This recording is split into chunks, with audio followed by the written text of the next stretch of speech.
What if the Fed's so-called safety net is actually a trapdoor about to drop us into economic chaos? And while everyone obsesses over rate cuts, right now banks are quietly hoarding cash, ignoring the Fed's lifeline.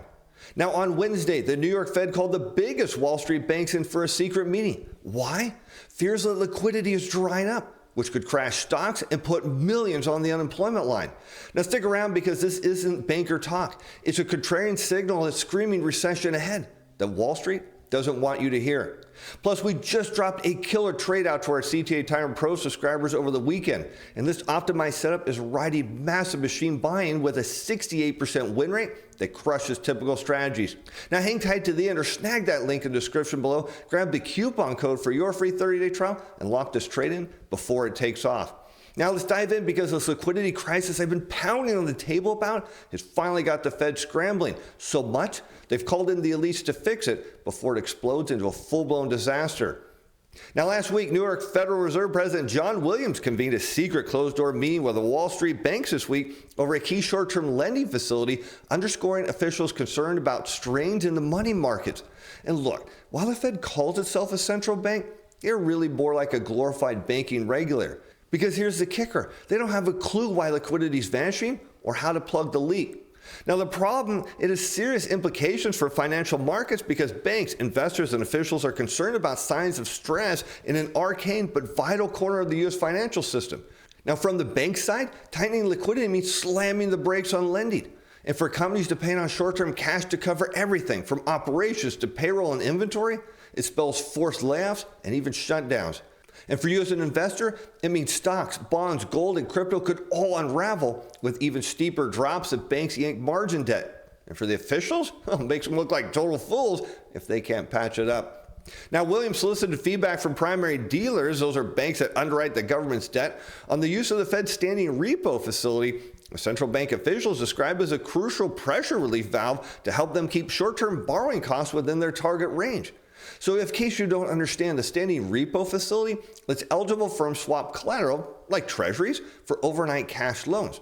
But get this, the Fed's holding this powwow basically to beg the banks if this thing's going to work because you've got to use this facility. Because publicly we've told everyone this is what it does and it fixes these problems. The problem is, it's not working at all.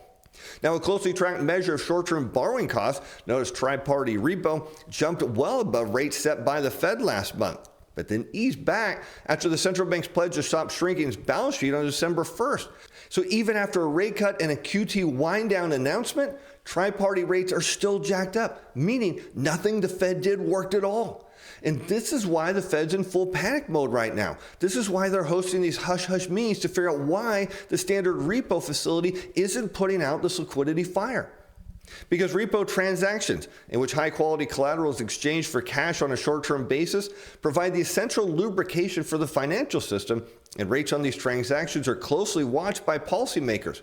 But right now, and this is a key issue here, those with cash are holding on to it. They're terrified, even on an overnight loan, that they may not get it back. See, my friends, this isn't about interest rates, balance sheets, or even reserves, although you're going to hear about that from the Fed at the next meeting. It's pure fear from rising delinquencies and bankruptcies like Tricolor's implosion. These are the cockroaches that Jamie Dimon's been warning about, and that's the issue. Those with cash are afraid there's even more. And after 3 years of quantitative tightening, banks have little excess cash, a condition that will only worsen as their year-end approaches, and they reduce the size of their balance sheets for reporting purposes. And why? Because they're bogged down with underwater loans and bonds from pandemic era.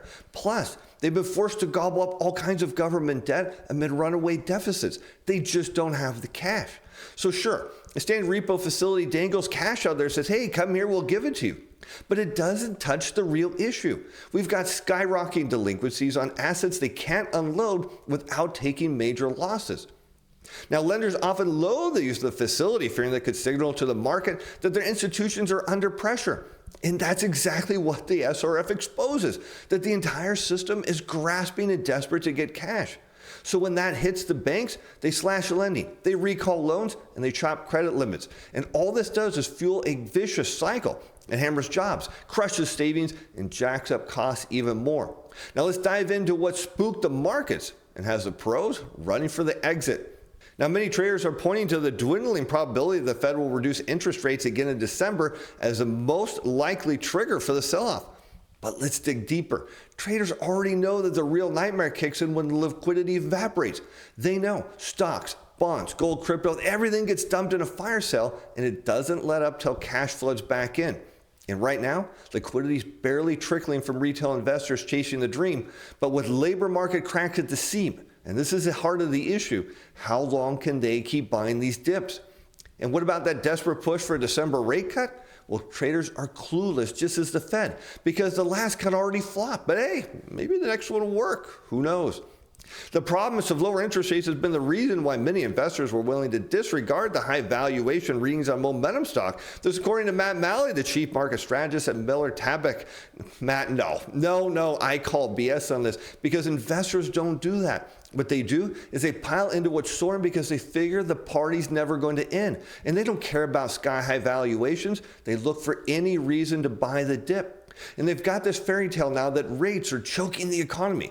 This is what the Fed wants you to believe, but the underlying issue, spiking delinquencies, rising bankruptcies like Tricolor, blow that out of the water and scream the truth here. It's not rates. It's a straight-up cash shortage that's fueling these default risks. So this week, the Fed basically nailed the coffin on more cuts, saying, look, December is not going to happen. And for investors, that's the last bullish story standing. Now here's a cold hard proof straight from the mouth of the Fed. As Boston Federal Reserve President Susan Collins, a voting member, said, given my baseline outlook, it will likely be appropriate to keep policy rates at the current level for some time to balance the inflation and employment risk in this highly uncertain environment. I see several reasons to have a relatively high bar for additional easing in the near term. Translations, she's slamming the brakes. No cuts from her. How about Federal Reserve Bank of Minneapolis President Neil Kashkari? He said, the anecdotal evidence and the data we just got implied to me that underlying resilience in economic activity is higher than I expected. That, he said, I argue for a positive rate cuts at the Fed's October meeting. So get this, the Fed's spinning rate cuts as an economy fix, but they're dodging the liquidity elephant in the room. And that's why they had the secret meeting. It starts to add up real quick here. And how about Dallas Federal Reserve President Lori Logan? She said, I looked at the December meeting. I think it would be hard to support another rate cut unless we were to get convincing evidence that inflation is really coming down faster than my expectations, or that we're seeing more than a gradual cooling that we've been seeing in the labor market. So again, it's all smoke and mirrors here. Rates don't fix liquidity issues, and the Fed knows it. Now, how about Federal Reserve Bank of Kansas City President Jeff Schmidt? He said, I don't think further cuts in interest rates will do much to patch over any cracks in the labor market. Stresses that more likely or not arise from structural changes in technology or immigration policy. What he's saying is, and this is again contrary to what the Fed wants you to believe, is that rate cuts don't create jobs. Let's turn to Federal Reserve Bank of Atlanta President Raphael Bostic. He said, I've been able to get behind the last two cuts, and we'll see what happens for this next one. I want the information, which we haven't had due to the government shutdown, to guide where I think the appropriate policy should be. So what you're witnessing here is the Fed is waking up to the fact that slashing rates didn't unclog the liquidity pipes. So now they're terrified that more cuts will just reignite inflation. And that's exactly what New York Fed boss John Williams dragged the banks into a secret meeting for, is to grill them on why the standing repo facility is just gathering dust, why they're not using it, and why it's not fixing the problem. Because the Fed's out of easy moves. All they've got left is QE. But remember, what's the problem from a public perception here? And the one the Fed wanted you to believe is that it causes inflation. So the market's in total limbo here. Investors crave endless rate cuts like addicts. They think it sends stocks higher. But with the Fed shifting to pause mode, this liquidity squeeze is primed to turn vicious. And even though history screams that rate cuts aren't bullish for stocks, check out this chart of the Federal Reserve rate versus the NASDAQ 100. You can see very clearly cuts triggered by a crumbling labor market are straight up bearish, flipping the script on the hype that we need rate cuts to send stocks higher. And look no further than Bitcoin's brutal nosedive for proof of what hits when liquidity vanishes. Because this week, Bitcoin cratered below 95,000 for the first time in 6 months, plunging as much as 4.7% to 94,147. And that wiped out nearly all of its 2025 gains after peaking at a record 126,251 back in early October. Investors have yanked a staggering $870 million from Bitcoin ETFs in a single week, the biggest outflow since the crypto winter thawed. When banks and funds clutch onto their dollars tight amid repo stresses, what you find out is speculative plays like Bitcoin get liquidated first. Traders are dumping it to raise cash, and all it does is just amplifies the spiral. Now, liquidity is also thinned sharply as market depth, the market's capacity to absorb large trades without suffering big price swings, has fallen roughly 30% from this year's high. Meaning, if this drought deepens, those downward crashes, they're going to hit like tsunamis. How about the fallout? Companies are betting big on Bitcoin or crypto reserves could turn into forced sellers in a bone-dry market, amplifying the pain. And adding to the market anxiety was a slide in value of shares of Bitcoin accumulator Strategy Inc., putting the company's enterprise value at risk of dropping below the value of its roughly 60 billion Bitcoin holdings. The current enterprise value, which includes outstanding debt and preferred equity, was about 74.8 billion as of Thursday. So this liquidity vacuum doesn't just vaporize jobs and wealth. It can obliterate entire companies leveraged to the hilt on endless cash flows. So if the Fed can't jury-rig their standing repo facility stunt to stem this cash bleed, then watch out. There's going to be more stampedes out and deeper craters coming. And all this is going to do is plunge portfolios into an abyss, heralding a massive unwind that I've been warning about for quite some time. Now, these drought plays no favorites. It'll slaughter jobs as credit locks up solid, melt savings and panic sales, and obliterate business models overnight. But hey, it's not game over yet. You can still outmaneuver this brewing apocalypse and turn it into profits on the downside. So here's a brutal payoff. If the Fed doesn't crank up that liquidity fire hose and fast, and maybe it'll work if they dust off QE or tweak the standing repo facility into something that actually works, we don't know. The risk is we're staring down a full market meltdown, with stocks potentially shedding 20 to 30% as this cash crunch cascades into recession territory. But let's flip to the contrarian, because this chaos, it's your golden ticket to stack wins on the short side. Now, watch those BLS job revisions dropping on November 20th. If they're a bloodbath, then the Fed might panic cut in December, and what that could do is spark a fake rally that you could fade for gains. But you want to protect your wallet now. You want to slash debt, hoard cash in high-yield spots yielding 4 to 5%. Diversify out of those frothy tech before the bubble pops. And add dollars to your portfolio, because when everyone wants them, you'll have them. Plus, that'll give you the ammunition to buy the dips.